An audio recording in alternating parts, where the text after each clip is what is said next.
Tell me about podcasts. What is a podcast? A podcast it started with the original like iPods, and Apple pretty much started it. But it was a way for them to publish like radio shows without having a radio station and broadcasting. So it's a recorded conversation, and they're about anything, just like a radio show could be. But then you can download them to your phone or your tablet or your iPad or whatever, and listen to them anywhere. And do they just mostly come out on YouTube, or is it? Well, a lot of times they'll put them out on YouTube, but then there's like iTunes or Spotify or a couple other apps that handle that aggregation of things. Because a lot of that, I'm just old enough, I don't understand some of that stuff. And I know, it wasn't too many years ago I discovered YouTube, and that's a great resource for looking at a lot of stuff. Yeah. On YouTube, a lot of people publish their podcasts to YouTube, and a lot of I don't know the percentage of traffic, but a chunk of YouTube traffic is never actually watched. It's just listened to on a second monitor on a phone sitting to the side, where people are just listening to what's being talked about. Even if it's a totally visual thing, podcasts have really surged as a kind of a secondary entertainment thing. People just put them on, and if they don't catch everything, it's not a huge deal. They can go back and listen to it, but it's just kind of white noise that fits the interest something that they're interested in. Mm-hmm. But it's not sit down and watch a movie. I do it. If you're watching a movie or a TV show, if there's an ad break, I pull out my phone and I see what's going on with my friends. And I don't watch the ad. And it's kind of the same thing with podcasts and YouTube videos. Welcome to the Muzzleblast Podcast from the National Muzzleloading Rifle Association. Muzzleblast is made possible by the membership of the NMLRA. Thank you. I'm Anita Vincenti. I'm with Goex Powder Incorporated, and we're the only black powder manufacturer left in North America.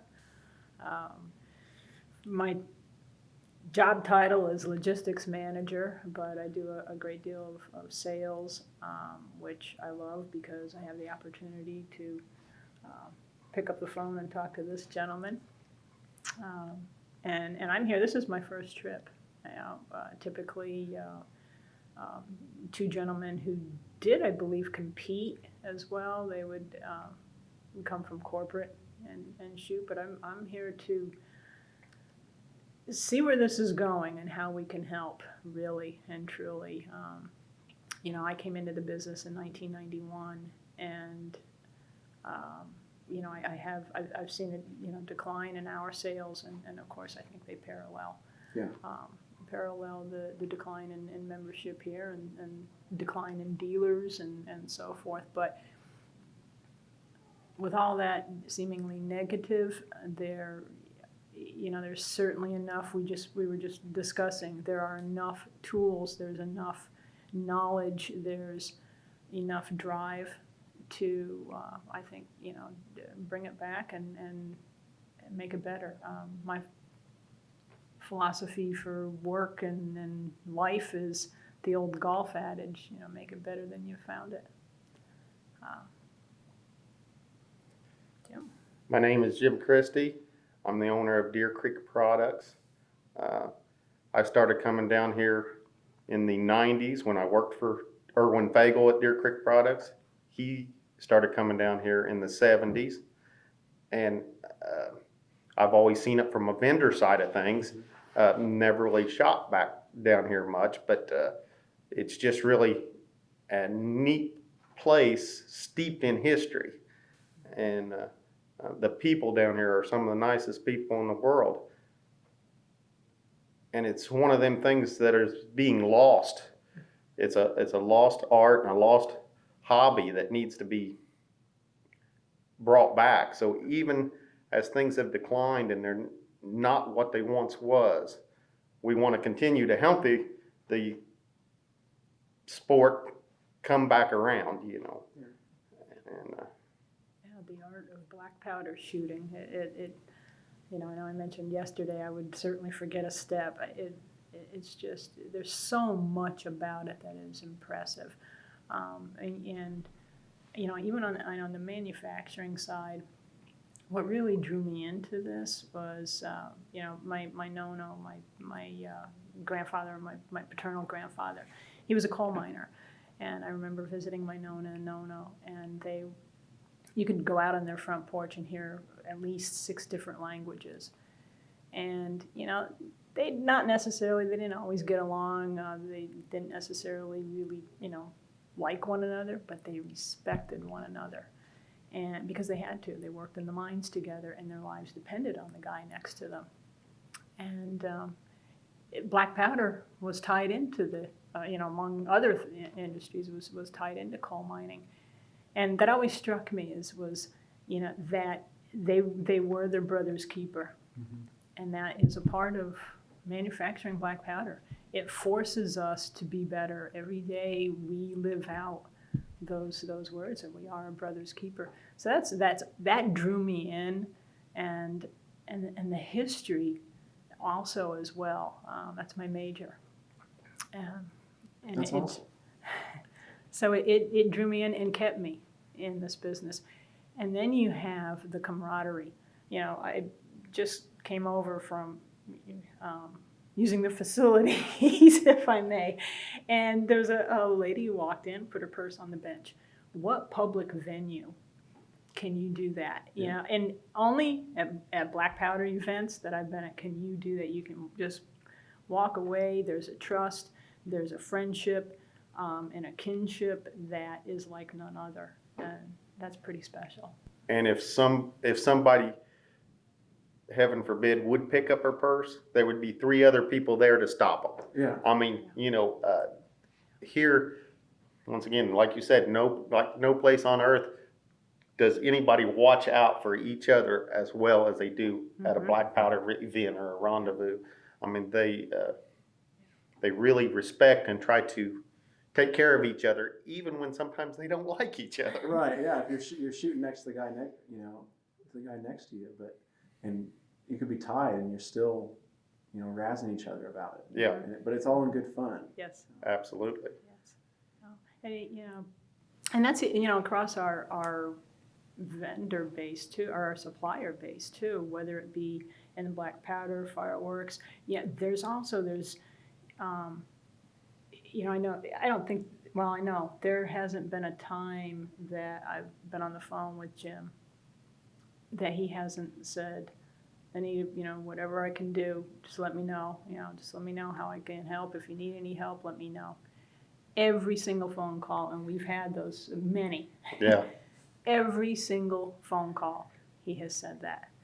And also among our customer base is, I've met rocket scientists. I mean, this gentleman, photographic memory, it's incredible, the skill set, the intellect, and it's a variety, and it's fascinating. So you have a photographic memory? No. I think he does. No. I'm not going to let you gloss over that. I forget everything. People are amazed with what I remember. I actually forget a lot. I cannot remember names for nothing. But parts and part numbers, that's what I do. That's what I'm excited about. So I remember that stuff. And people, but on, like I say, on names and stuff, I can talk to somebody and walk away and not remember their name a lot of times. But there's just a lot of information that does stick with me. Right. So is that mainly what you do at Deer Creek? Is it muzzleloading parts supplies, or what we do black powders, accessories, muzzleloading parts. I mean, my predecessor bought up parts from CVA and Traditions, and we still, anytime they discontinue anything, they sell all their parts to us. Okay. Irwin actually had went to Spain or Italy and bought out when ASM, which is a revolver manufacturing company, 90% or 70% of the black powder revolvers out there are an ASM. CVA sold them for years. ASM has produced more reproductions than were ever originally made. But when they were going out of business, they actually called him, and he went to Italy and bought up all the parts. So we supply a lot of parts and stuff, but we also manufacture. And in the 90s, At one point, he was making 100 muzzleloader rifles a week, Jeez. selling to Cabela's and those places. Now the sidelock muzzleloader market isn't there. At that time, they were all buying them for hunting guns and that stuff. Now everything has went to inline for hunting. And so that market's not there. But we're still making some, you know. I mean, it's a much smaller market, but it's still a good market. Yeah. And one of the problems I have is finding people interested enough for employees, because it's not a business you're going to get rich in. Right. I mean, unfortunately. But once in a while you do find that right employee that is amazed by the history and excitement about it. And likewise, it's hard for me when I get a new employee that is just there for the paycheck. And, you know, we're a small operation, so we can't pay what some of the larger places are. But you get a certain amount of employees that are just there for the paycheck. They do not care about the history. They don't get excited about it. And that's hard for me to understand, because it's so cool. Yeah, you know, but there's so much out there today that when I started getting into it at a young age, into hunting and shooting, and I mean, that was the most exciting thing you could do. You know, you were watching on a small TV, if you watch TV, and so there was nothing exciting about that. There still isn't. Well, it isn't to me, but there is so much more now for the younger people to do, you know, and just like the school events and stuff, there are so much going on. I mean, used to, if you played sports in school, you had your little season and it was over. Now some of these play sports year round. I mean, they've got softball leagues and baseball leagues and basketball leagues that go year round now. So these kids have got so many other things that are drawing them away from us. I had a conversation with some members about your age, and they talked about how their kids that have kids now, it used to be where the family did what the parents wanted to do. But now when the kids want to do things in school like sports or dance or whatever they're doing, the parents do that, invest in that side of things to, you know, try to get that step ahead when it comes to college or work or higher education, you know, however that works. And I really thought that was representative of modern, you know, like modern soccer mom trope, is you're running around making sure your kid has every opportunity, and that doesn't always line up with what you want to do. I'm not a parent, so I can't say, but That's absolutely true. And because of that, a lot of what the parents done is lost. You know, I mean, what their interest was doesn't get passed down. it gets kind of put on the back burner until the kids are out of the house. And that's what you find in this industry. A lot of times sometimes you'll find young kids getting into it, but a lot of times they will come back. You know, I've got guys my age that'll call and talk and want to buy a muzzleloader for the first time because they knew their grandpa done it. Yeah. They had never done it before, but their grandpa used to do it. And now they're past all the school age stuff. They're past all the, you know, they're now into their 20th year of work, or they're been 15 at the same job, so they're stable enough. They've got a little extra money. They want to get back into it. And that's where, as an industry, we have to make it easier for them to get back into it, because they, in a lot of cases, you get on the internet and start looking, muzzle loading looks complicated. Yeah. I mean, to me, it's the easiest thing in the world, but they can go out with a .22 rifle and pop some shells in there and be shooting. They don't have to carry a bag full of tools to be able to do the sport. But so from the outside looking in, it looks very complicated. So we have to find ways to educate people on how to get into the sport and how to use the sport. And you know, that's part of the thing I do. I sell a lot of lower cost muzzle loaders, because I know if you don't get them shooting somehow, you're never going to keep them in the industry. So you've got to get them started. Then the higher dollar guns will sell. I mean, you know, we become an area that there are a lot of great artisans and a lot of great builders, but they're selling $2,500 guns, Yeah. which is supplying the older gentleman that now is retired and has money. Everything's paid for. He can buy that gun he wanted his whole life. But if we don't start getting people in young, down the line, there won't be that class of people that can support the higher end of the industry. That's something with my grandfather I always saw is everybody always said that he didn't charge enough for his pistols. But it just got to the point where he wanted to do it just to do it and make sure that, and I mean, for years, even after he stopped making them, he would always bring down his bin of parts, the common parts that wore out, or maybe they were, people would call him up and he'd always bring those parts. And he'd sit down at his camper down here with a little table and a little mat and fix people's match pistols. And that's what I think is really neat about muzzleloading is, in a way, it's preserving its own history, I think. And you get into talking about like the processes, and inlines are controversial when it comes to like traditional muzzleloading because it's not like you say, it's not a side lock, or it's not a wood stock, or it's not the traditional long rifle. But once people start playing with that process of just loading the powder patch and ball and then put the cap on it, and then you give that person a couple seasons hunting with that, and then you put a flintlock in their hands, and it's just, they're sold. And they'll never go back to the, No. And not to discredit the inlines totally have their place, but we as muzzleloaders and black powder side of things, like that's just kind of the entry to it. absolutely, that's the gateway. Yeah, and like you say, when you come from shooting a 22, it's real simple. The muzzleloading is complex. But then you get into like the slug gun and the black powder cartridge, where it gets even more complicated, and you're making sure that you're loading each bullet right and swedging it in the barrel. And I'm talking to guys on the slug line, like that's what they want. Like they're former mechanical engineers or aerospace scientists and things, and they love that process of going through each of those steps. And I think it's just kind of a natural progression for it. It's almost graduating to the next level.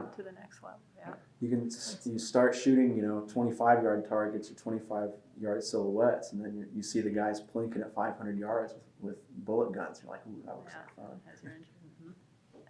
And you would see guys with side locks who would progress into an inline, Right. And now we're having to go backwards. We're having to take inline guys and teach them about side locks. Yeah. And there's just enough differences that sometimes it's hard. Yeah. So a guy's got his inline and he drops two powder pellets in there and shoves a thing in there and drops him a 209 primer on, and it goes off every time, and he's interested and he decides he wants to try a side lock. Well, it's a whole different ball game. So now the thing doesn't go off. He can't just take his thumb and take his breech plug out to fix it. Yeah. So, that's one of the things as an industry we need to focus on is teaching these people how to do some of this stuff, because and as a club we need to do better with education so that we can teach these newcomers how to enjoy the sport, because if you don't have nothing but trouble, you don't want to do it. It's not very enjoyable. Yeah, it's not fun. No, they don't have to do it for a living. This is a hobby. Yeah. This is how you relax. And I get people in the shop all the time that, somebody will bring a friend with them, and I'll say, do you shoot muzzleloaders? And they say, no, it's an awful lot of trouble. Yeah. Because they just don't understand the process. And it's quite a complicated process if nobody has taught you. Right. Yeah. Once you know it, it's not, to me, it's just part of it's no problem at all. But, from somebody on the outside looking in, it looks complicated. Yeah. I posted some pictures of the Flint bench guns on the line, just because they're fascinating. I mean, it's just a massively scaled up long rifle with this huge stock and grip, and the barrel and the stock is coming out, it's like the size of a softball. And it's just so alien looking. And it is, a lot of people online that were commenting and talking about it had never seen anything like it, just because it was so bizarre. And there's so many, you can look at the inlines and the match guns, and I was on the trap range earlier this week, and the guys were talking about this space gun that somebody's building that's, it's all metal, and then there's just a little wood cheek piece, but it's not built like a normal shotgun at all. but you can get into those weird areas, but it's still 200-300-year-old ignition technology. And there's room to play in that and make it exciting and weird. Like, not to talk too much about my personal family history, but the X-ring pistols were something my father and grandfather developed. And it was based on some of the free pistol match pistols, where the grip, you pretty much it hooks in with your arm, and the way you hold it, it locks in with your arm. And it's so bizarre when you look at that on the line compared to a traditional flintlock. But they're the same thing. Yeah, same technology, same principle. And we were talking about that in the booth earlier, that the firearms industry as a whole, how many improvements and how much technology has come out because of the firearms technology. You look at some of the original flintlocks, and they had nothing to work with. And even down to powder manufacturing, not to get really specific, but you had nothing. We're going back to our air-conditioned trailers or cabins, at the end of the day after shooting, and these guys were making these complicated mechanisms with a forge and a hammer and an anvil and some files. Yeah. And making it work and figuring all this stuff out in the woods. Yeah, now they consider building a rifle. A lot of times people say, well, I built my rifle. They bought a kit from Traditions and put it together. It took a little sanding and fitting, but they put together. Where those guys were doing it with a chunk of metal and a tree. Yeah. It's really fascinating. And it's a fascinating part of it that really gets glazed over a lot, and people do not understand the skill set that it took to do that. Yeah. When the modern manufacturers can produce thousands of guns a year, these guys were doing 2 maybe, if they were a good builder. Yeah, and it would, it would be easy to kind of get lost because you're looking at that scale of what they're producing. You can just kind of get numb to it and not realize, that started with as you said, a tree and a forge. So yeah, it's there's a lot out there that we need to kind of nudge people and say, hey, you may not. I'm just sitting at this table. What I'm learning from both of you. It really is remarkable. And there's a lot of history that they glass over. They don't realize that most of the gun manufacturers started out someplace else. Ivory Johnson was a bicycle maker. Remington and some of those that were typewriter makers. And then, like we talked about, Eli Whitney had the, they talk about him inventing the cotton gin, but his biggest contribution was all the firearms he made, because he was pretty much the father of mass production. And so, the early wars would have been a whole different ball game if he hadn't took his technology set and put it into the gun industry. I mean, the firearms really shaped the world. It's kind of like an early space race. Absolutely. Think about it. Yeah. And I think it's exciting to think, or not necessarily exciting, but knowing the history behind it. It's not necessarily all war and bloody. It's a lot of food and clothing and protection. And I think that's what's really exciting about being involved in the living history side of things. It's not at all the glorification of any violence. It's often people are reading those journals by the people that were there and how hard it was and how difficult it was. And like air conditioning, we're sitting in air conditioning. It's great, and these guys knew that struggle, and these people understood, doing all of this was moving forward. It's neat being involved in an industry or in a sport that recognizes that. And I think, you talk to anybody on the line, no matter what they're shooting, if it's traditional or if it's a modern, match, at least that's what I've seen, is it's a respect for that history and that involvement of things. Being connected to the past.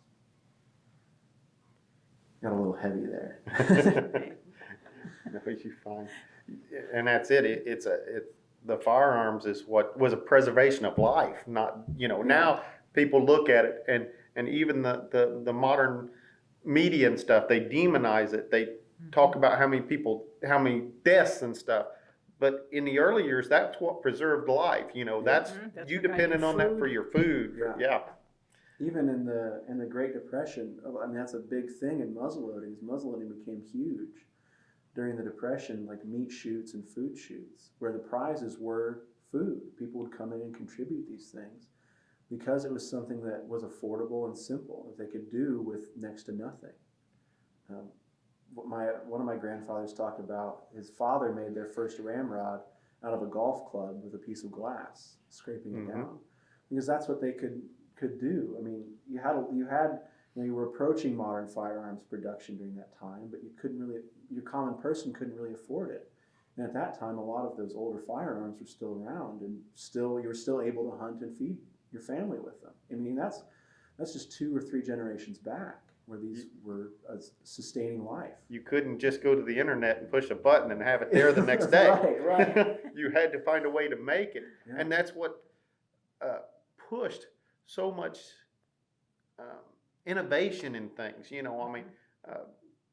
because they had to think of what we can do with nothing. Yeah. And it was a necessity, not just for fun. They had to have a firearm. They had to build something that they could feed their family. Yeah. It's exciting. It's fascinating. It's very fascinating. And built to last, not throw away. Which I look around the house, and basically I think the only thing that weighs the same now as it did 50 years ago is the KitchenAid mixer. Yeah. Everything else, if it's still there, not tossed and replaced. But that's and I think that helps. That built to last is what brings us. It keeps us on that steady line to always remember the history, because you're looking at it. Yeah. You're holding it. You're enjoying it. I mean, there are in private collections and public collections and museums and things. There are bags and rifles and accoutrements that have been around for 250, 300 years. Yeah. And I was talking with somebody earlier today about how great and how interesting all this craft is, because it's all natural materials. And that's a huge problem right now with landfills and things. But so much of what we do in the theme of muzzleloading, it is in 200 years. If it's not together, it's gone. It doesn't leave an impact. It's always been green. Yeah, it's always been black green. Powder. Yeah. And black powder lasts. There's no shelf life. Right. Yeah. A lot of the guns and stuff that were being made in the 50s and stuff, they didn't have the parts ability that we do now. So they would recycle any firearm and use it on something else. Talking to the Tippecanoe County Historical Association up in Lafayette, they have Fort Ouiatenon was there in early American history. And talking to the museum coordinators there, they found a smithy and a blacksmith shop. And they said there were 2 piles there that were left. And one of them was tools. The assumption is that they had to move camp quickly and things got left behind. One of them was like tools and things in process. And the other was their resource pile. And in that pile there were broken trigger guards, busted locks, chunks of barrel, butt plates, and all this stuff that had been in there. You can look at those pieces, and they were cold chiseled or hot chiseled apart when they needed something. There was a piece of a lock that had been cut off to use that piece for something else because it already had a hole punched in it, and they needed the hole somewhere else, and so they just split that off and reused it. And it's not at all what we think about, manufacturing or corporations, especially at this time. It was using what you had, and you had to use it because that's all you had. Absolutely. Making do. And like you talked about, they'd cut a piece off because it had a hole in it. Because they were drilling that with a hand crank or drifting it in with a hot punch, rather than going to the phone and ordering it up from some company. And and that's the fascinating part about a lot of the original guns. I love original guns because you can see a lot of times where they took a part off of something else, and it might not have necessarily fit with the aesthetics of the gun, but they needed it. Yeah. little stories like that just make me wonder, you know, like what happened and what were you using these parts for? Because it's, like you say, it's built to last, and it's not going to go anywhere. I mean, there are pieces in collections and museums that, you know, if you soaked them in some WD-40 and cleaned them off with a wire brush, it'd They can still work. be used. You know, you could still slap that on the side of a flintlock and go. And unfortunately, in manufacturing today, we're just not getting that. Furniture, you know, used to furniture would move from generation to generation. Now it is particle board furniture. Yeah. Yeah. And If it lasts a couple years, great. That's its shelf life. then they put it in the landfill, you know. Cars even. You know, you look at the cars from the 30s and 40s that are still around. The cars they're making today are not going to be here 10 years from now, let alone 50 years from now. There's not really a whole lot of plastic waste, and it's not to talk about modern, but even there, you know, there's still a lot less than other hobbies that you might find out there. You know? And that's the thing we've got to teach is how we can preserve this and how we can reuse parts and utilize what you have, rather than just the excess we've got today where you just buy 10 more and you're good. You know, keep the history and keep what you have and learn to do as much as you can with what you've got. You know, it's if we don't keep some of these ideals and stuff, it's all going to be lost, and eventually we're going to be a society that knows how to do nothing. And that's what it's exciting about working at the NMLRA and being able to reach out to people and expose them to this kind of stuff. Because for us, we're at an age now where we have our own history, and we can talk about the history of what got everybody involved, but we're reaching an age where we can also, you know, talk about, I mean, the NMLRA is a product of the Great Depression and coming out of that. Absolutely. Something that people can get together with, and it just keeps going, and being able to reach out and connect people with things like this. I mean, what we're seeing is there's a lot of modern young men my age that are interested in bushcraft, and they're excited about, they've grown up in the suburbs or in a city, and they're excited about going somewhere, but they're just alone for a day and just alone in the woods. And then they're getting connected with muzzleloaders as part of that. It's not easy. There's a process. You know, it can be kind of difficult. You have to know there's a reconnecting, I think, happening. And talking about, you know, not to razz you about it, but like saying that things are lost and going away, I think there's a huge shift right now where people are connecting back with nature. It sounds kind of weird. It's the cyclical It's nature cyclical. of Of culture and things. I mean, we have to educate these people and bring them back in.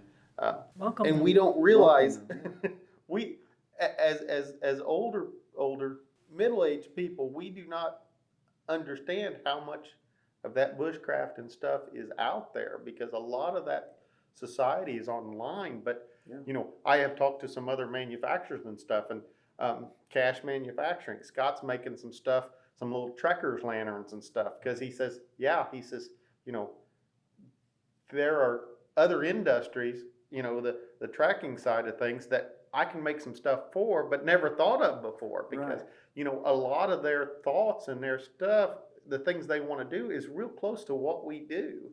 Without the muzzleloaders. Exactly. You know, bushcrafting or trekking or backpacking is like the long hunters did that. You know, 200 years ago, that's what they did. You know, they left for weeks or months at a time with what they could carry and came back. And a lot of our primitive stuff, you know, you're getting together with 2 or 3 guys and going through the woods doing a woods walk. You know, a lot of the younger people would love that, you know, if we can just get them introduced to the muzzleloader and the camping and the primitive. I mean, you know, a lot of those I think would love it. Unfortunately, it just doesn't get promoted right sometimes. It doesn't. I mean, that's a gateway to bring people in. You know, those of us that are and those of us that are in the industry and stuff, we've been in it our whole lives. You know, so It's hard to look at it from another side. Yeah. Yes, it is. And like you said, that's why we say it's dead, because we do not understand the other ways that we can bring it back in. And that's why we need guys like you, younger guys that understand the new technology and can merge it with the old technology. Because that's how muzzleloading itself has progressed, as people seen better ways, and in all manufacturing, in powder manufacturing. I mean, how much safer are the plants today than they were because of technology? Yeah, absolutely. And it's, it's technology that was not made necessarily for manufacturing black powder. I mean, who does that? Oh, particularly if there's only one plant in North America.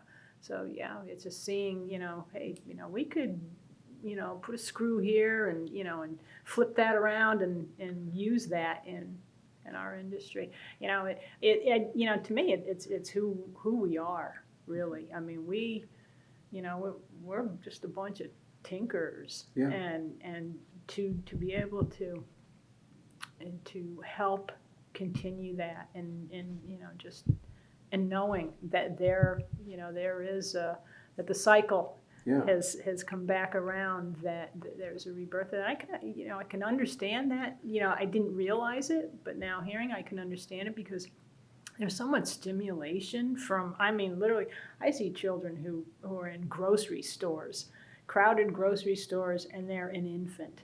There's so much stimulation. We talked about the soccer mom, and then the parents catering to their children's schedules, and to them, it's, they're kind of, their accomplishment is, well, I cleaned the house this morning and got my 3 children to 8 different events. Which is a feat. and my argument there is, if you can get your kids to 8 different events, powder, patch, and ball is dirt simple. That's a snap. But but I can see that kind of backlash to that. It's just, I'm going to go out and be alone. Yeah, just some solitude. And just like you say, how simple it is. Even with the kids today, they can operate iPhones and computers and stuff. This is such a simple event. There's no reason why we can't be teaching a lot more kids how to get into it. Yeah. What at one time was a complicated process to people, it really wouldn't be for them. All they have to be is taught. And be willing to learn too on that side of things.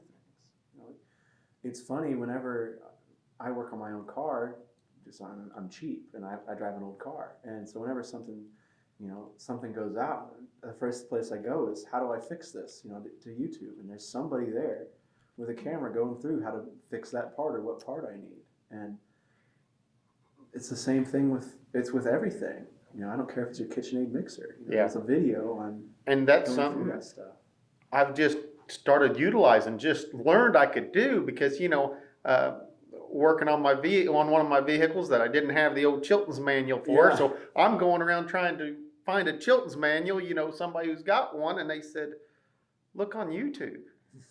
I said, to put my starter on my car? And they said, yeah. And they are people that are very good about explaining and teaching. And as an industry, that's what we need to do. We need to document more of this, and that's why what you're doing is so great. Thank you.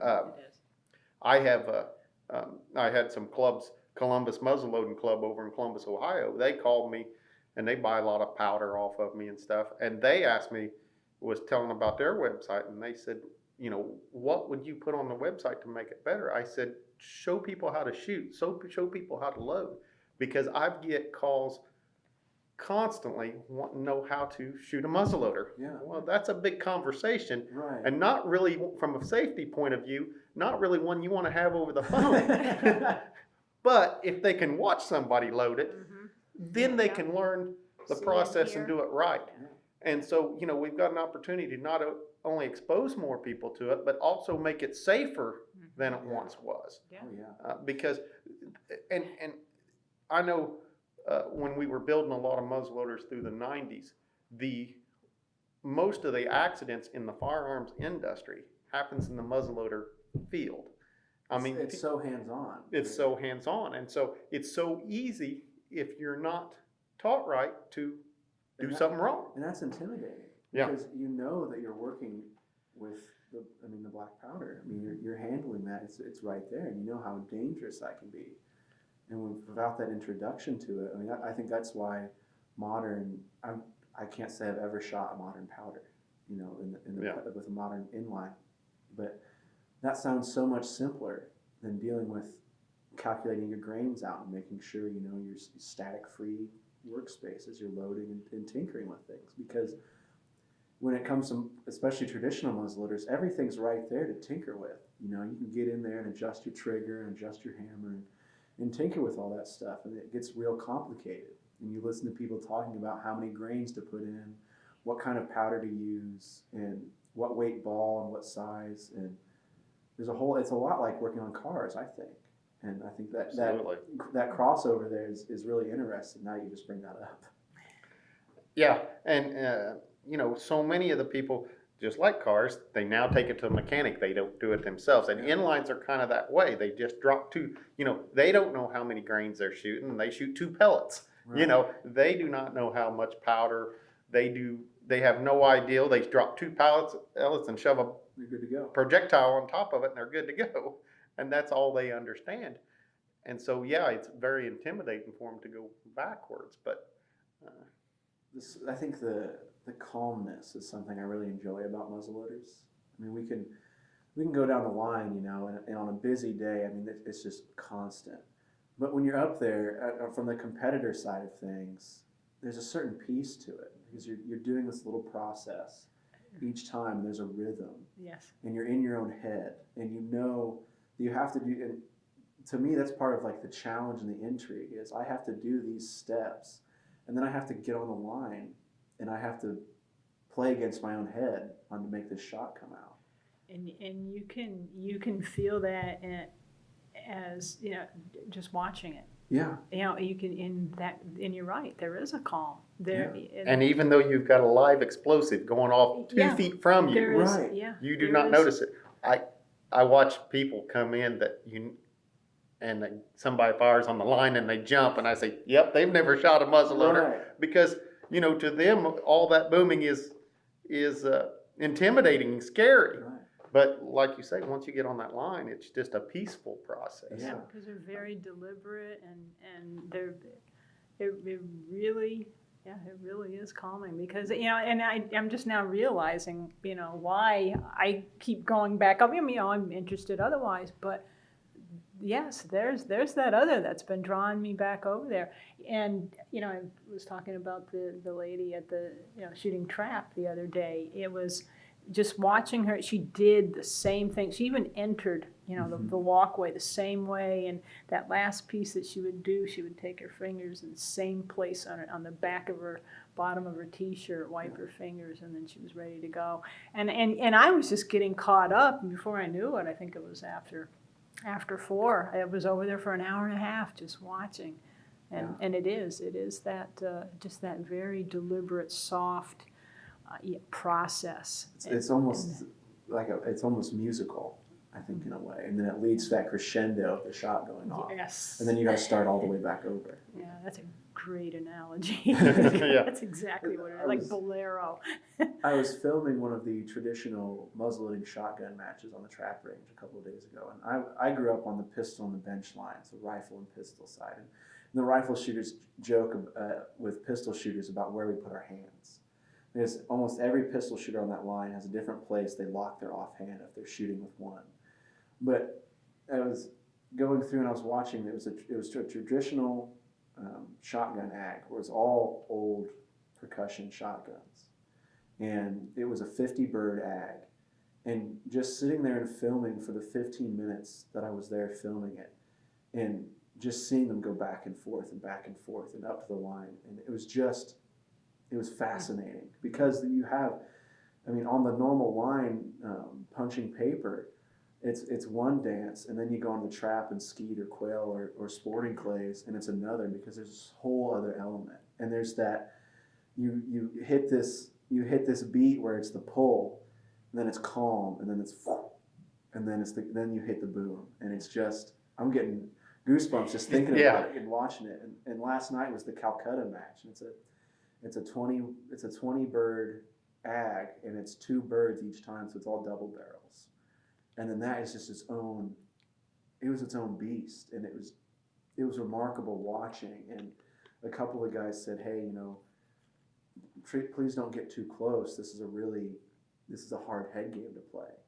And one of the instances, there was a marksman up there, and one of his hammers didn't go off, and it just didn't hit the cap right, and just that beat being dropped, it was, I mean, obviously you feel bad for the guy. He didn't do anything wrong. You know, it was something mechanical that didn't work out, but it was just so interesting in that sea of complication. And, you know, there were 50 shooters lined up going through 2 birds each time, and the traps are throwing the birds and things. And then in that time period, there was 1 drop, and it wasn't, yeah, he's out.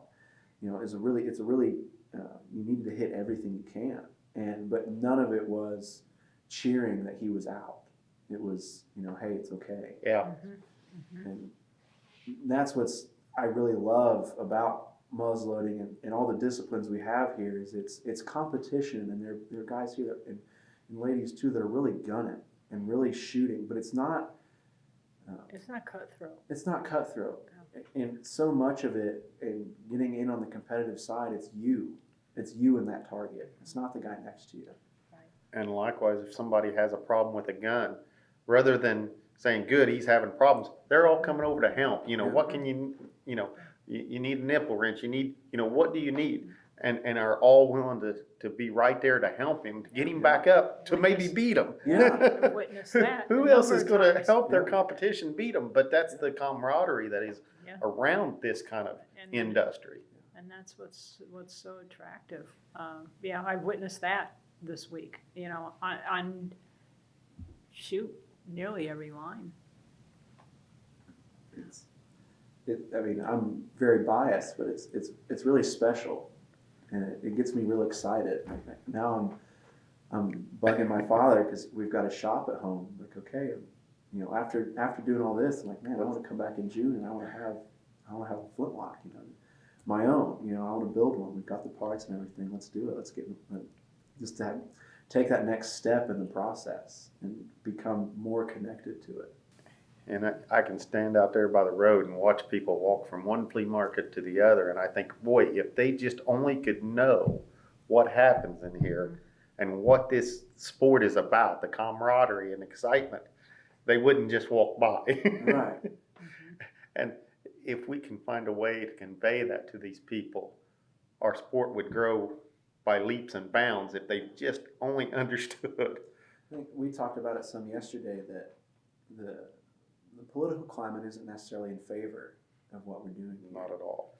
But you talk about the history and the skill. I mean, I joked with friends in school that, you know, shooting an X is a lot like a half court shot.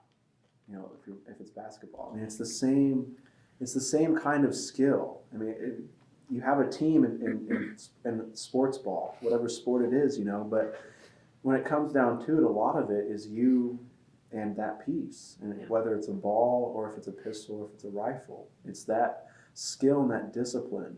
And then in muzzleloading, you get into the historical side of things that really makes that special. And as older people, we tend to think that this sport is lost, but there is so much to offer the younger people. The fellow that works for me, he was telling me about some pistol shooter, and she's just excellent pistol shooter.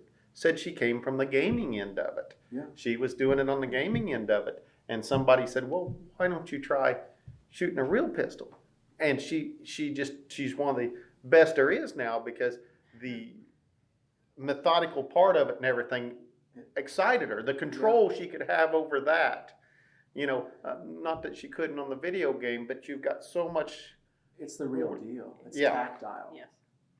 And they're just, and so, you know, we don't think about how we can reach out to those. We think about the numbers that are dying every month out of our club. Right. You know.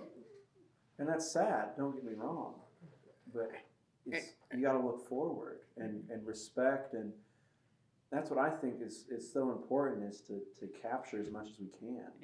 Absolutely. So that it can be passed down. Mhm. And I think we have something to pass. exactly. And going over to at the NMLRA here, we have Gunmakers Hall, which is a small log cabin we've built where different gun builders come in for the week and build, kind of their portfolio piece of the last year, the last few months. And going in and talking to those guys, I mean, they're looking at the other end of things. They're 70, 80, upper 80s into their 90s, and they want to share. And they want to talk to people about this stuff because it's something they love. And this is a industry that, or a thing that is dying, and that information and that know-how, It's going to go with them. is going to go with them if we don't get more young people involved. And it's very interesting technology and very, a lot of our modern technology today come from the firearms industry. Yeah. And there's just so much of it that's going to be lost if we can't get more young people involved. And that's history that once it's gone, it's gone. I was watching some show on blacksmithing, that there was some swords and stuff that the technology of how to make some of this Damascus, they're trying to go back and figure it out because they, they still haven't been able to repeat what these guys were doing 2,000 years ago in China. Yeah. And it didn't get passed down, so that information got lost. Yeah. And for stuff that seems so easy to the people here, to the people from the outside world, it's very complicated, and they're not going to learn it. And eventually, when they decide that they want to learn it, there's going to be nobody to teach them. It's going to be so much. It's going to be the barrier to entry is going to be even higher. Yeah. We're at that point at the plant. We're trying to prepare the next generation, and and make sure that we get we have the people who want to learn, who want to continue to make black, and we went through some personnel and some searching, and I think we have a good core now. But we're at a mad dash right now to make sure that you look at it, it's just a intimate mixture of 3 ingredients, and there's a whole lot more to it than that. When you look at the processes, there's a whole lot more, and their inexperience is important, very important. I think we're fortunately, I think we're at a very good point that we have the future that we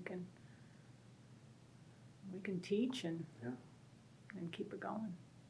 Just as a side note, do you refer to it as black? Is it like an industry term? I do. That sounds so cool. Well, I have a bad habit of shortening No, things that's okay. I thought it was fascinating. OE, The bad thing is, in today's politically correct climate, that could be deemed bad. You know what I mean? Right. And I think I talked with Anita some yesterday about what I'm working hard for here at the NMLRA is to define what we do love about this so that it can't be defined for us. Yeah.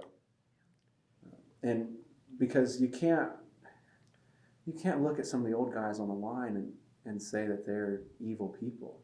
You just they're somebody's grandfather that just wants to go shoot a target. Yeah. It's not threatening. I mean, it's. And I don't necessarily want to get too much into that, but it just it's bothersome. It is. Yeah. It is. That they can. There's a stigma. Yeah. Some politician in Washington can say that sitting around a campfire with these old guys talking about this stuff, that we're all evil. It's unbelievable but you kind of said it neat. If you don't define yourself, somebody else is going to define us. They're going to define us as a group of evil people instead of the keepers of an art form and the history behind it, because I look at this as an art form, I was talking around a campfire coincidentally about how the American long rifle, the Pennsylvania long rifle, and the Kentucky long rifle could arguably be the first, United States of American art form, because we came in from Europe and the firearms there were so much different to what we were doing here. You get into the longer barrel and the petite stocks, and it's fascinating what changes culturally in just the short time from hitting land here and then accelerating into civilization that we have now. And I don't think it's a part of our history that you should want to ignore. I mean, yes, there are horrible parts of all kinds of history, but there are things there that are just art forms. Coming from the art side of the world, I mean, in illustration, you can't argue that looking at some of those rifles in Gunmakers Hall, that they aren't art. It's just beautiful. The lines and just walking around Gunmakers Hall, you can just the lines and the form and it's exciting. Yeah. And that can't be an evil thing. Right. And even, you can look at a flintlock rifle, but also the horn to go with it. I mean, so much of those horns, especially the original ones, told that person's story and their history or the history of a town or an area. And then you get into their bags and what their bags went through, and their patch knives and wrenches and things. And that's what we don't realize. Most of those people could not write. Yeah. They didn't have a cell phone to take recordings of themselves on it. That was their history. That's how they passed on their part of themselves to the next generation. And like you said, that can't be a bad thing. No, we post on social media as a personal way to document our own lives. And that's what these people did. They had these journals and these horns and these rifles where they talked about their lives. I mean, it wasn't necessarily for, they weren't looking for sponsorships or, having a bunch of people know who they were. But it's the same thing we do now. It's just recording some of that. Just something with humanity feels good. It feels like you should do it. There's a self-preservation aspect about it. Yeah. And that ties right into what the birth of this hobby and the skills behind it. It's all connected. That self-preservation is just, it's right there. It's in the blood. I got really heavy again there, but I got really excited, and I think that speaks to the topic of our discussion. And I'm so tickled to see that, because there are so many younger people that don't get excited about this. They, and I think if they ever would get into it, they would. And so many that we don't know about who are excited. And once again, as an industry, we've got to promote it better. We've got to if they only knew how exciting it was, we would have 10,000 people lined up at the gate every day to come in. Yeah. How can you not get excited to be here? Yeah, and be connected to that history. There's, at these events and events like the CLA or the Honorable Company of Horners, and or the Ohio Gun Collectors is a huge one for preserving the story connected to these different rifles and the accoutrements connected to them. And when I pick up something, if it's a powder horn or a patch knife or a lock or whatever, and they tell me this, this was made in the 1770s. Like, this piece here was before we decided to declare our independence. Yeah. And you think back and knowing what those people went through, and that you're holding that thing, and it's still intact, it's still usable. And this week in the Rand House, they had the Polecat Porter exhibit, and he was an icon to the early NMLRA days, and that starting. But he had an original Beck rifle. I can't recall off the top of my head what the age was, but it was over 200 years. And the guy Polecat Porter still shot it, and the guy who has it now still takes it out and shoots it. And that connection is just, it's invigorating. There are some guys who will buy them and they go in a museum, and you really don't get to experience the history. Yeah. And like you say, down here, they're still shooting those guns. They're shooting those guns that were made over 200 years ago. And the connection to history is still there and alive. Our original Schützen matches. I mean, there are a lot of modern Schützens being made, but you look at the German Schützen rifles or the Jaegers, and then on the same line, you have guys shooting Kentucky long rifles, and then the space guns. And it's just exciting. It's so neat that, like I said, I think I said earlier that a 200 or 300 year old ignition technology can still evolve now, and it's all connected back to the original point.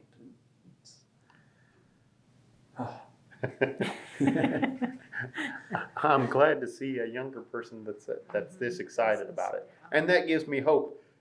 We tend to write off younger people and say, well, they're just not interested in this Our stuff. generation was written off too. Right. Yeah, yeah. I find myself being like my parents, darn kids. Yeah. But and you, like I said earlier, I get to saying stuff like, well, it's dead, it's dying. Well, it's not. They're just not exposed to it. It's different. And seeing you can see that you're excited about it, and it gives you hope that we can get other young people excited about it. And you were lucky enough to grow up in To me, this. it's second nature. I went to school, saying, "Oh, I'm going down to Friendship." Yeah. And there's a picture of me in our family photo album sitting on a case of soda when they came in cubes, shooting a bench gun at age 5. And so to me, it's in my blood, but I've spent my whole life trying to explain it to my peers and what it's like.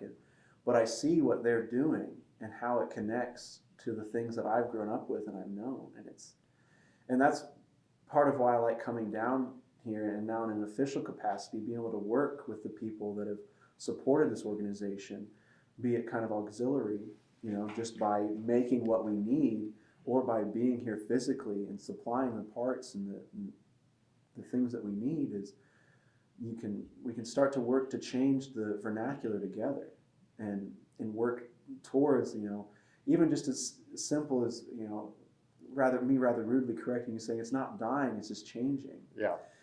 It's Because not, to us it looks like it is, because correct, we yeah. cannot connect with you. Right, and Yeah. it's no longer, even on just the living history side of things, you go to a reenactment, and it's no longer, buckskins and fringe. We've found and documented how the clothing changed from our perceptions of it in the 50s and 60s and 70s to what it is now. And it's not to say that they were wrong at that time period, but it's that connection to it, and it's evolving more and more.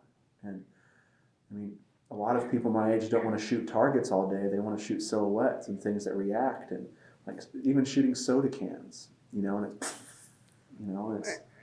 it's just evolving. It's that cyclical nature we keep talking about. And that's what I tell when I get new people interested. I try to get them to come to primitive, because shooting a woods walk, watching a plate swing, or listening to the ding as you hit something, to a lot of people who have never shot is a lot more exciting than just trying to hit a piece of paper. Right. But there's certainly a reciprocity here too, because we're talking about making sure that what knowledge the older folks here have, that it does not go with them. By conveying that to you, you know how to then take it and run with it, and take it to your generation and teach us how to reach your generation. And it certainly is a very productive exchange. Thank you very much. And one that I'm impressed. I really am.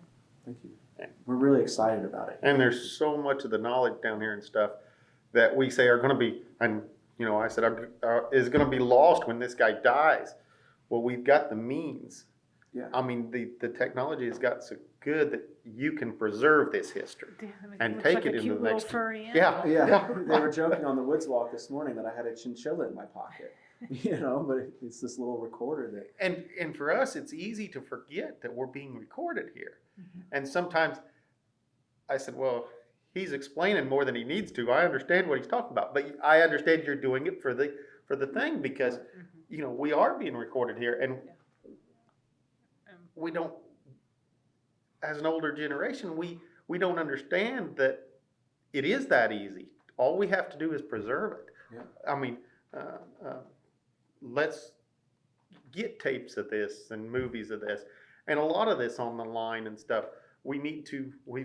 Technology is so easy. We need to get as many pictures and as many stuff documented, and as a lot of us do not even think of that. We talk, and we really ought to be recording every conversation we have with some of these, because you never know. I should have. William Boitnott, he's 93. I mean, he's seen stuff in this industry we will never see again. You got Alan Coons on the shotguns. I mean, there is such wealth of knowledge, and these guys are more than willing to pass it on. They, anytime you're sitting around the fire and you just, I mean, I'm sure you're like me. You sit there in awe of these guys talking about stuff and talking about things that went on here in the 50s. It's really exciting. How to read the wind. Yeah, but this morning. I mean, you can use every modern technology is out there, but a lot of the stuff they know. They don't think about it in the way that we're able to think about it. I mean, they lived through the Depression, and then landing on the moon in World War II and up into the 80s and 90s, and things now accelerate so fast, and they're not changing their mindsets, and they shouldn't have to. I'm not asking them. If an old timer asks, says he's not really interested, I totally understand. My grandfather, I tried to talk to him quite a bit. He won the first junior match in 1938 here. And when I try to sit down and talk to him about it, he doesn't see the value in it. I think he was just shooting a match. Yeah, it was just his life. And I'm sitting there just in awe of the things that he's done, and I want to preserve all of it so I can share it with people. But he's just real humble about it, and even that I want to preserve, because modern media and things, like, everybody is just so, there's a self-absorbed aspect to it, and talking to a lot of these guys, it's just what I wanted to do. I just like doing it, and looking back on it, you were pivotal to some of this stuff happening, and bringing it to all the, how many people did these people impact over the 70 years that they were active in doing this stuff? And some of the older gentlemen down here do not realize. I mean, they're an icon. They're a hero to a whole generation of people. Wallace Gusler comes down here, and in the 70s, as a teenager, are you familiar with Wallace Gusler at all? He was not here this shoot. He wasn't here to shoot. Yeah. Wallace Gusler, in the 70s, with Colonial Williamsburg, produced a short documentary on making a flintlock rifle from start to finish. Making the barrel, forging it from hand. Forging all of the parts and pieces, and harvesting the wood, and going through that whole process. And people all over watched that, and watched the other things that he saw, had the foresight, or somebody he worked with had the foresight to document. And he is an icon. And you can just walk by him, and he's just nonplussed. Yeah. I himself. actually just last week I had a friend that I shoot with down at our own little club that said, you got to check this guy out. I found this old video clip of this guy making a barrel from scratch, and he was so excited about it. And I said, who was it? And he couldn't remember. And after a while, he says, it was Wallace Gusler. And he was so excited about this. And I said, and he said, I'm sending you the clip. And I said, I'm familiar with that clip. If you would like to talk to that gentleman, come down to Friendship, and I'll introduce you. And he was just flabbergasted that there was still people, but he was so excited about the process that Wallace took making that barrel, and how much time, and and I said, some of these people are still here. They're just underutilized. They're just too many people, and I'm just as bad. I'm almost intimidated by Wallace. I'll sit in my booth over there, and I think I don't want to go bother him, but I just can see the history there, and I'll go over and talk to Wallace a little bit, but he's another one of them guys. We just need to get him on camera, opening up, talking to people, because he does not see the value in what he really done. I mean, he sees the value in the guns he makes, but a lot of the value is just the life he has lived. Is so exciting, and what he's done for the industry and for everything. And there's a lot of those people down here that I hope you can document a lot of those guys. I really appreciate you guys coming and taking your time out of your day and, Not a and problem. talking to me. Well, thank you. You know, like me and Anita was talking earlier, it's really kind of out of our comfort zone. Right. But But if You're there's taking the value lead. added, then yeah, we see the importance of doing what you're doing, and I hope you continue. A lot of the older guys have already left, but Yeah. I hope some of those guys you can sit down with, and you know, and some of those, like you were talking about your grandfather, it's hard to get them because they don't see the value in it. They don't understand this, but Willie Boitnott, I mean, he's always he sees me and we get talking about something, and you know, he's always giving me little bits of information that he just doesn't understand that he's even giving away. You know, Yeah. I mean, Yeah. to him, it's just, you know, it's just, Talking about okay, what this they is the ate way for you do it. breakfast. And, Yeah. you know, I mean, let me write this down. I mean, Yeah. I have picked up so many little tricks, and some of them I later think, I must be an idiot. Yeah. Why didn't I think of doing it that way? And, you know, and now I've got every modern convenience at my fingertips, and they didn't have that, you know. It's really exciting. yeah, I think about just the distributors that we've lost. That I just enjoyed talking to them because of how long they had been in the business and in various aspects of it too. You know, I mean, Cooney, the gentleman over in Westfield, Mass. Dale McGee, like we was Dale talking McGee, we were about. just talking about him this morning. You know, And he was just a fascinating guy. He was in the powder business and very, very good at everything. But as he got older, he decided to build himself a castle. And he laid Yes, every block castle. on that. Yes. He laid Yes, every he did. block on that castle. yes, he did. Yeah. Just because. Just because. Yeah. Because you could, right?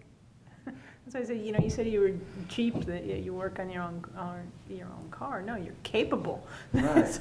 So you work on your own car. And that's what bothers me the most about a lot of stuff. It just seems like the next generation isn't learning. But maybe they are. Yeah. They're just not learning in the way Yeah. we The did. yeah. You know, like you said, you looked it up on YouTube. And there's probably a lot of stuff that these younger people are looking up on YouTube that we would have found our grandpa or the neighbor down the road, the farmer down the road I used to work for, who taught me how to work on tractors, you know, where now you're learning it from YouTube. And so I think that's where the responsibility kind of comes back to us to make sure that the information out there is safe and correct. I mean, because there is an element of danger to all of this, and we are fortunate enough with all three of us, everything that we do, to have generations of experience and knowledge behind it.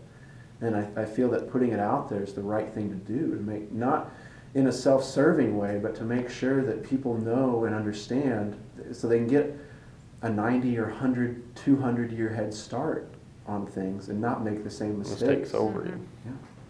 Yeah. You know, if you forget history, you're doomed to repeat it. You know, I mean, we've got to pass this on so we can go even further, not have to relearn what we've already learned. Yeah, there's no sense in reinventing the wheel. But there's the bad side of the internet that I've seen is there's so much misinformation out there. Yeah. Anybody can get on and make a YouTube video. And sometimes if they don't have the proper information, there's stuff getting out there that's not necessarily so. I mean, I had a guy call me just mortified, upset, because one of the boxes of balls he got off of me, there was one that was a little oxidized in there, so it had a white oxidization on it. Well, he had seen on YouTube that somebody told him if he used that ball, the gun would blow up.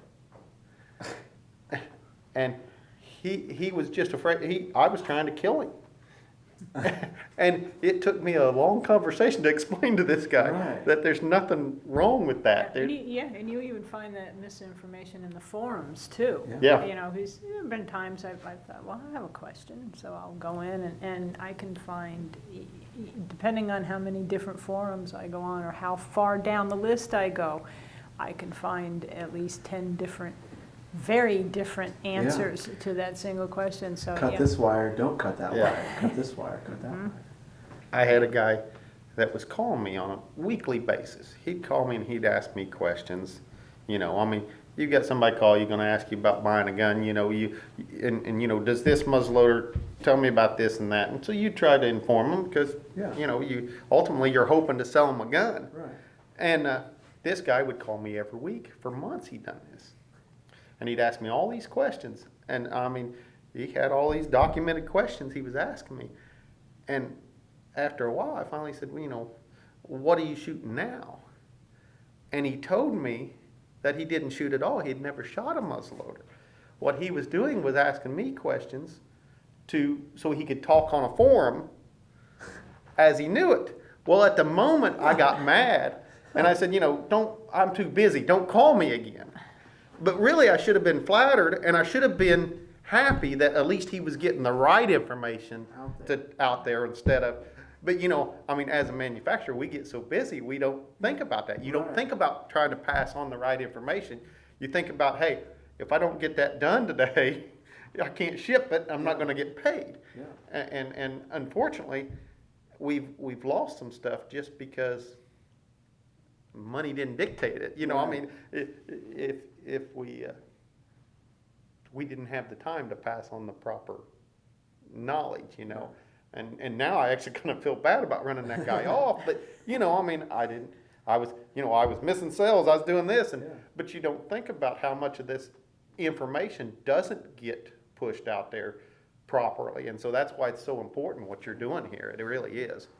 And I hope that, and there are so many, and I hope down here you never know how things are going to go, but I hope they continue to have you do this. And I hope the shoots in the future, like I say, there are so many old guys out there, Chuck Oder and Willie Boitnott and Alan Coons, that you need to get as much information as possible. And even the next generation that came behind them, who learned from them and took it Yeah. to, you know, to another level. It's not so much, I mean, it's kind of a reconciliation that what's gone is gone, but if we start now. Yeah. Let's not lose any more. Yeah. Some of those guys we're never going to be able to go back and talk to, but Right. let's not let it happen again. Let's make this the point at which we can go back to and say, okay, we got it. Thank you both so much. This has been a wonderful afternoon. I really appreciate it. I'm not much of a talker, and Well, I talk too much and don't make a whole lot of sense sometimes. no, So you're humble. I really appreciate it. I'm really excited about. I mean, this is really one of the first goes I've had at sitting down and doing this, you know, in a formal manner. I think this is a very good thing. I mean, I think you ought to do it a lot more with a lot of those people. You know, a lot of these older people that have seen this and been through it, and there's just so much wealth of knowledge. And I guess I talk so much now because I've sat and listened to them talk. I mean, I've gained all these stories and all this information. And great stories. And, I mean, you know, I mean, you See, and now you're part of it. I got you to be part of it. I get these guys, these older guys that come into the shop and they'll say, well, I better get out here and let you get to work. And I said, I'm not worried about that work. It'll be there tomorrow. This stuff, I want to hear it, you know. And unfortunately, I don't remember enough of it and pass it on. I keep telling myself I'm going to start carrying a recorder in my pocket, which I realize now. I mean, you know, I got that, but we just don't even think that way. That, you know, when I sit down with them and talk, I think this conversation needs to be documented because there is so much of that history that's here that's just needs to be preserved. I had one on the porch of the Rand on Monday. Should have recorded it. Yep. Should have, would have, but I didn't. And they're so willing to pass on their knowledge. And it's a shame not to utilize it. Right. Well, before we sign off, where can people find your companies and what you guys do? I mean, just kind of plug yourselves a little bit. How people can support you and find out more about what you do. They can find us online at deercreekproducts.net, or they can call the office at 765-525-6181. The people in the office will be more than glad to help them. If there's something they want to talk about, feel free to ask for Jim Christie. I'm willing at any time to sit down and talk to anybody about getting into this and what we can do to help, and because we need to pass this on, and we've got to start now trying to promote it worse than ever, or we're going to lose it. And Goex website, www.goexpowder.com. It can be accessed through there or through Hodgdon too, as well. The Hodgdon Powder Company does own us through their website, and I can be reached at 318-382-9300 if anyone is interested in whatever I am allowed to pass on. I certainly will. And I apologize for that. I do have to be a little bit guarded. But I think you should do this with a lot of the vendors out there. There's a lot of Tom from the Log Cabin has just lots of information. Of course, Wallace, if he was here, he's a phenomenal person to sit down and talk to. Chuck Oder, who's already left. Dick Chubbs. He's a wealth of information. I've been picking up lollipops from him for 20 years. Yeah, he's just a wealth of information. I just sat down there every night and drink milk and eat cookies with him because, he knows so much and he's seen so much of this industry. Yeah. And he's very articulated and very good about passing it on because he was a school teacher. So he knows how to convey information to that it makes sense and sinks into you, And there's but row after row, there's just vendor after vendor that have just unlimited knowledge. Even some of the younger ones, like Angie Jacoby. She talks stories about her dad and stuff, who's been in this business. Her dad was a silversmith at Dollywood at one point. Okay. And come down to friendship. If you liked this episode and want to hear more, be sure to subscribe to the Muzzleblast Podcast wherever you get your podcasts, and follow us on social media. You can find us under @Muzzleblasts. Muzzleblast is made possible by the membership of the NMLRA. Thank you. Find out more at nmlra.org.